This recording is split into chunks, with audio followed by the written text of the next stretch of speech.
नमस्कार, आप जुड़ चुके हैं वैली एक्सप्रेस न्यूज के साथ। बात की जाएगी ज्वलित मुद्दे की, जो आज मीटिंग होने वाली है। उमर अब्दुल्ला साहब सभी की जो मीटिंग है वो लेने वाले हैं। और सबसे बड़ी बात, मीटिंग इसलिए हो रही है क्योंकि एलजी मनोज सिन्हा जो बिजनेस रूल जम्मू कश्मीर में आया था, उसके बावजूद जो पावर्स थी वो सीएम के पास जानी चाहिए थी, लेकिन आनंद फानन में जो थी उन्होंने ट्रांसफर कर दी। उस ट्रांसफर को ही लेकर आज एलजी साहब जो है जम्मू कश्मीर के चीफ मिनिस्टर जो है वो मीटिंग करने जा रहे हैं। और मिशन स्टेटहुड चेयरमैन साहब मेरे साथ जुड़े हैं, इनसे पूछता हूं। चेयरमैन साहब, क्या लग रहा है आपको इस वक्त जो सरकार को पावर्स देनी चाहिए थी बिजनेस रूल के तहत, क्या वो पावर्स मिली है या आज भी एलजी ही करता धरता है? नहीं, सबसे पहले तो ये आपने इमरजेंसी मीटिंग जो चीफ मिनिस्टर उमर अब्दुल्ला साहब तमाम एमएलएस की ले रहे हैं, तो इसमें अभी ये सारा क्लियर नहीं हुआ है कि किन मुद्दों को लेकर के ये मीटिंग ली जा रही है। लेकिन एक सोशल मीडिया में और तमाम अखबारों में, प्रिंट और इलेक्ट्रॉनिक मीडिया में ये खबर जा रही है कि जिस तरीके से चीफ मिनिस्टर साहब तो व्यस्त थे अपने काम में, और पीछे से लेफ्टिनेंट गवर्नर मनोज सिन्हा साहब ने 48 केएएस ऑफिसर्स और कितने आईएएस ऑफिसर के तबादले कर दिए बिना चुनी हुई सरकार के चीफ मिनिस्टर साहब से पूछे बिना। तो एक अफरा तफरी का माहौल है। और सबसे पहले मैं इस मीटिंग्स में ये उसमें क्या फैसला निकल करके आता है ये मुझे जानकारी नहीं है, लेकिन जब से हमने ये सरकार बनाई है तब से जम्मू कश्मीर की आवाम को इंसाफ नहीं मिल रहा है। और दूसरा, हमने ये साफ कह दिया था कि बिजनेस रूल्स की हमको जरूरत नहीं है, हम इसको आउटराइटली रिजेक्ट करते हैं। अब गुलशन, आप पूछोगे कि बिजनेस रूल्स को क्यों आउटराइटली रिजेक्ट करते हैं? क्योंकि इसी असेंबली में जम्मू कश्मीर रियासत का असेशन हुआ था, एक संविधान बना था, संविधान के तहत 370 हमको मिला था, 35A हमको मिला था, रियासत का दर्जा था हमारा। अब यूनियन टेरिटरी के तहत, क्योंकि भारतीय जनता पार्टी धोखा कर रही है जम्मू कश्मीर की आवाम के साथ, वो हमारी रियासत का दर्जा हमको वापस नहीं दे रही है। हमारा आर्टिकल 370 तोड़ दिया, महाराजा हरि सिंह जी की डोगरा रियासत को बंटवारा करके मामूली सा यूनियन टेरिटरी बना दिया। और अगर हम ऐसे में इस बात को लेकर के मैंने बड़ी तशवीश का इजहार भी किया था, स्पीकर साहब से भी कहा था, और जितने भी 8 मेंबर्स हैं इस बिजनेस रूल कमेटी के, उनसे भी मैंने ये साफ शब्दों में कह दिया था कि हमें बिजनेस रूल मंजूर नहीं है। हमने आउटराइटली रिजेक्ट कर दिया था, क्योंकि इसी असेंबली में जो जम्मू कश्मीर का फ्यूचर, हमारी आने वाली पीढ़ियों का फैसला हुआ था, इतनी खूबसूरत रियासत को इन्होंने तोड़ दिया। और यही बिजनेस रूल लेकर के भारतीय जनता पार्टी के ऊपर भरोसा नहीं किया जा सकता। जिस तरीके से आज अमित शाह जी ये इस अपने वादे से पलट गए हैं कि वो समय नहीं बताएंगे रियासत कब हम देंगे या नहीं देंगे। और अगर यही बिजनेस रूल उठा करके डॉक्टर फारूक अब्दुल्ला साहब और उमर अब्दुल्ला साहब, अगर ये Bharatiya Janata party supreme court में चली जाती है और वहां पे जाकर के एक एफिडेविट देती है कि देखिए साहब, जम्मू कश्मीर में चुनी हुई सरकार है, चुनी हुई सरकार का ये फैसला है, बिजनेस रूल्स उन्होंने मंजूर कर लिया है, यूनियन टेरिटरी का दर्जा उन्होंने मंजूर कर लिया है, रियासत देने को क्यों, किस लिए देनी है? और ऊपर से 4 बहाने और लगा देंगे कि 370 की वजह से आतंकवाद था, अलगाववाद था, और जबकि ऐसा नहीं था। और फिर उसके बाद आज अगर मीटिंग हो रही है इनकी, तो मैं ये साफ कहना चाहता हूं कि आपको ये फैसला लेना पड़ेगा, क्योंकि डॉक्टर फारूक अब्दुल्ला इस अलायंस सरकार के और नेशनल कॉन्फ्रेंस के प्रेसिडेंट है, सबसे बड़ी पार्टी के प्रेसिडेंट हैं। हाँ? और उनको मैं ये कहूंगा कि हमने जो ऑल पार्टी मीटिंग्स के तहत ये फैसले लिए हुए हैं कि रियासत के दर्जे की जंग लड़ेंगे, आर्टिकल 370 के लिए इंस्ट्रूमेंट ऑफ असेशन की शर्तों को लागू करवाने के लिए जंग लड़ेंगे। और उसके बाद लोगों ने हम पे भरोसा किया, हमें चुनी हुई सरकार बनाई, पार्लियामेंट के और असेंबली के चुनावों में हमारे ऊपर भरोसा करके ये सरकार बनाई। और अब उमर अब्दुल्ला साहब का ये फर्ज बनता है कि वो चुनावी मैनिफेस्टो जो है डॉक्टर फारूक अब्दुल्ला साहब, मैं आपको याद करवा रहा हूं, क्योंकि जो हमारी नींव है, फाउंडेशन है इस सरकार की, हमने लोगों से वादा करके वोट लिए हैं, हासिल किए हैं जम्मू कश्मीर में कि आर्टिकल 370 हम वापस लाएंगे, स्पेशल स्टेटस वापस लाएंगे, रियासत का दर्जा वापस लाएंगे। उसी मुद्दों के ऊपर आप अपनी जंग जारी रखें। और उमर अब्दुल्ला को भी मैं यही कहूंगा कि इनके ऊपर तमाम जो विधायक दल की बैठक बुलाई गई है, बड़ा अच्छा होगा अगर राज भवन के बाहर जिस तरीके से हर रोज सुनील डिंपल सड़कों के ऊपर रियासत के दर्जे की आर्टिकल 370 और महाराजा हरि सिंह जी की डोगरा रियासत, हमारे बुजुर्गों की विरासत के लिए धरने प्रदर्शन करता है, जेलों में जाता है। अब 50 के करीब एमएलएस होकर के आपकी जिम्मेवारी बनती है कि आप जो गाड़ियों को झूठने की बजाय और जो भारतीय जनता पार्टी जो 5-5 लाख रुपया तनख्वाह मांग रही है, उसकी बजाय अगर आप इस चीज को, अपने वादे को पूरा करें तो आपके ऊपर भरोसा लोगों का होगा, ये चुनी हुई सरकार के ऊपर। साहब देखिए, अभी वक्फा बिल जो है वो पास करवा लिया गया राज्यसभा से भी और लोकसभा से भी। कहीं ना कहीं उमर साहब ने इसको कहा था कि ये एक कम्युनिटी को टारगेट किया जा रहा है। सबसे बड़ी बात, अमित शाह साहब ने वहां पर ये बोला संवैधानिक तरीके से इसको पास कराया जाएगा। और अमित शाह साहब अब जम्मू 3 दिन के दौरे पर जो आ रहे हैं, और जब बिहार पहुंचते हैं, जब इनसे पूछा जाता है जम्मू कश्मीर में आप स्टेट का दर्जा कब देंगे या जम्मू कश्मीर को उसका हक और कब देंगे, ये कहते हैं अभी वो अप्रोप्रिएट समय नहीं आया। जम्मू कश्मीर के साथ सुतीली मां का व्यवहार क्यों किया जा रहा है? हाँ, मैं इस बात का, आपका बड़ा अच्छा सवाल है। वक्फ बिल और 6 तारीख को होम मिनिस्टर अमित शाह साहब जम्मू के दौरे के ऊपर आ रहे हैं, लेकिन उससे पहले मैं एक बात उमर अब्दुल्ला साहब को, हमारे चीफ मिनिस्टर को बता देना चाहता हूं कि आप जब तक लोगों से किए हुए वादे पूरे नहीं करेंगे और उसके लिए जहाद, जंग और जो एजिटेशन, संघर्ष नहीं करेंगे, लोगों का भरोसा जिस तरीके से भारतीय जनता पार्टी के ऊपर उठ गया है। प्राइम मिनिस्टर साहब ने भी जम करके तमाम पॉलिटिकल पार्टीज, 90 के 90 एमएलएस,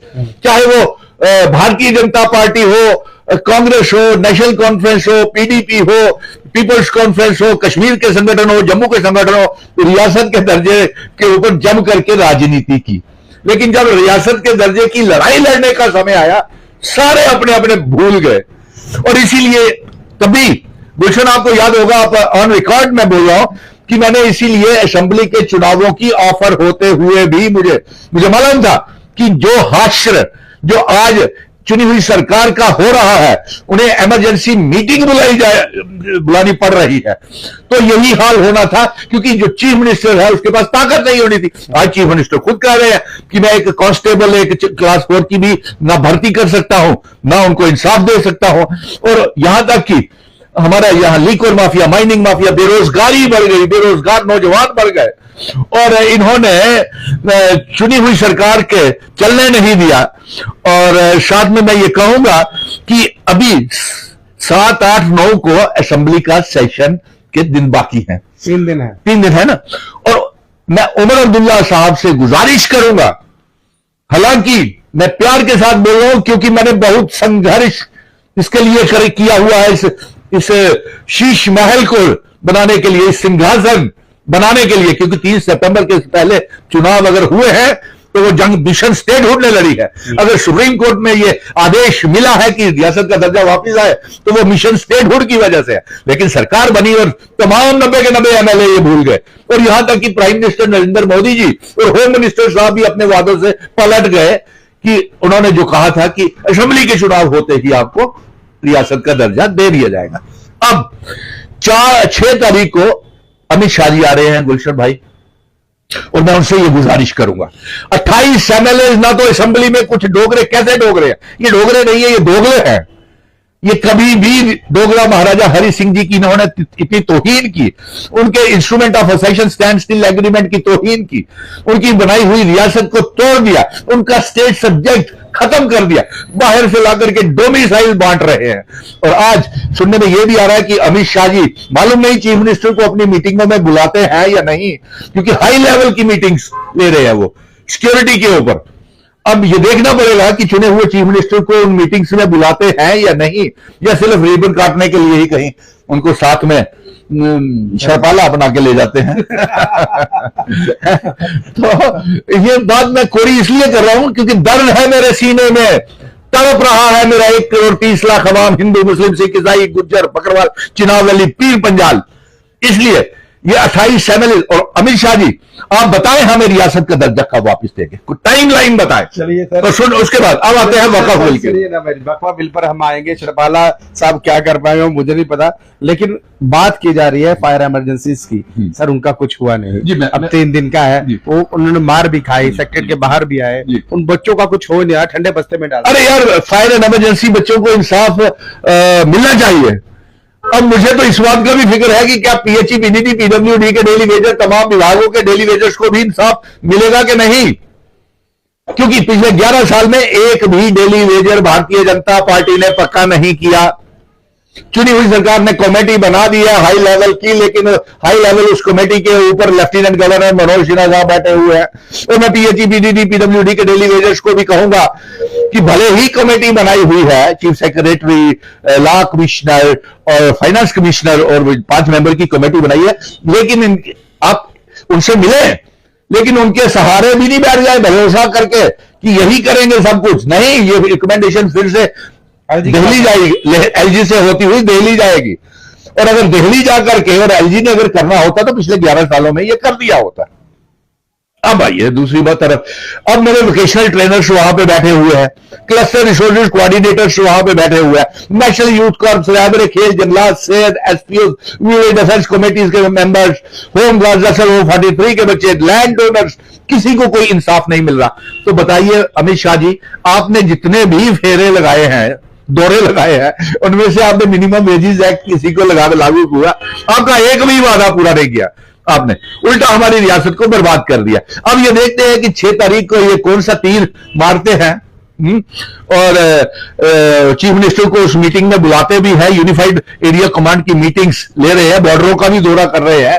तो अब ये कहां पे चुनी हुई सरकार तो एक शरपाला सा बन के रह गई है। देखिए हाँ जी, बिल्कुल सही बात है। और दूसरी बात एक और, वक्फ बिल, अरे यार, इन्होंने इतनी सियासत की भारतीय जनता पार्टी ने वक्फ बिल ला करके आज तमाम रियासतों में, उत्तर प्रदेश, राजस्थान, बिहार, महाराष्ट्र, हरियाणा, पंजाब और केरला, न जाने कितनी रियासतों में आज धरने प्रदर्शन और जुमे के बाद हाई अलर्ट करना पड़ा इस बिल को पास करने के लिए। अगर यही बिल आपने सभी को विश्वास में लेकर के पास किया होता, वक्फ बिल संवैधानिक तरीके से, तो संविधान को तोड़ने की कोशिश कर रहे हैं ना। अरे तोड़ दिया इन्होंने। जो बाबा साहब ने संविधान लिखा था, उस संविधान में ये पहले कहा गया था जो बिल्डिंग जहां जैसे धर्म है उनको वैसे ही रहने दिया जाए, तो तोड़ फोड़ कौन कर रहा है? ये देखिए ना, ये किसी को, ये हिंदू मुस्लिम की मजहब की राजनीति करते हैं। और अफसोस की बात यह है गुलशन भाई कि इतनी शर्म आनी चाहिए कि जब हिंदू मुस्लिम सिख की राजनीति, अगर कोई मुस्लिम भाई कोई आवाज उठाता है अपने अधिकार की, तो उसे पाकिस्तानी एजेंट या राष्ट्र विरोधी एंटी नेशनल कह देते हैं। अगर कोई सिख भाई अपनी आवाज उठाते हैं या किसान अपनी आवाज उठाते हैं तो उनको खालिस्तानी का है कह देते हैं। और अगर हिंदू कोई आवाज उठाते हैं तो उनको प्रेस क्लब के बाहर या जेलों में या घसीट करके उनको भगाया जाता है और मारा जाता है, चाहे वो बेरोजगार न हो। वक्फ का बिल, इसका हमने विरोध किया है। अब ये मुस्लिम लॉ बोर्ड्स वाले मौलवी उलमाओं की बात है कि देखिए, हर मजहब का अपने जाति रीति रिवाज होते हैं और वो उनके होते हैं, लेकिन आप उनमें भी जब आपका हिंदू मुस्लिम की राजनीति से दिल नहीं भरा तो आपने पूरे देश में एक खाई और एक नफरत की दीवार खड़ी कर दी, मुस्लिम और हिंदुओं के बीच में नफरत पैदा करने के लिए ये वक्फ बिल ला करके। बहरहाल वक्फ बिल पास हो चुका है, लेकिन उस बिल से भारतीय जनता पार्टी को क्या फायदा होगा, या उनके साथ जो जुड़े हुए लोग हैं, नीतीश जी हैं, चंद्रबाबू नायडू जी हैं, और भी बिहार की पार्टी है जो जुड़े हुए हैं। बिहार में चुनाव है, क्या इस चुनाव के बाद बिहार में वो पार्टियां आगे बढ़ पाएंगी, या भारतीय जनता पार्टी ने उनके लिए एक बड़ा सा खड्डा तैयार कर दिया है, जाइए और कूद जाइए? देखिए, पूरे देश भर में अगर ये कॉन्फिडेंस में लेकर वक्फ बिल पास किया जाता, मुस्लिम कम्युनिटी को लेकर पास किया जाता, तो बहुत अच्छी बात थी। और मैक्सिमम ये कहा जाए एक तरीके से, तो पार्लियामेंट में बिल तो पास करवाया, लेकिन दबदबे से,